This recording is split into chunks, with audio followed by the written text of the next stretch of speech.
Okay, Felix here from Fasting for Fitness, back again with a very quick video because it's really very cold out here. I've just got back from a 12k run.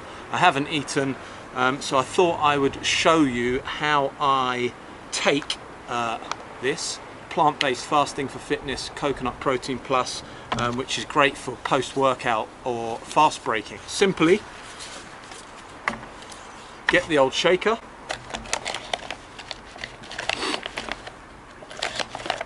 the scoop in there,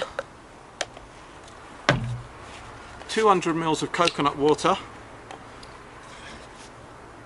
You don't have to be exact, you know, roughly about there, which gives it a nice bit of sweetness and some carbs.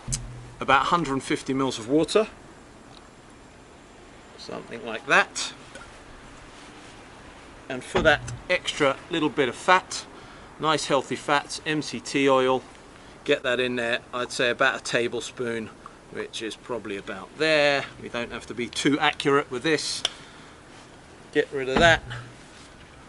Mix a ball in, lid on, nice and tight. Give it a good shake.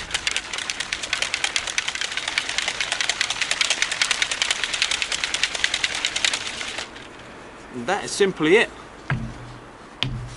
There we go. Cheers.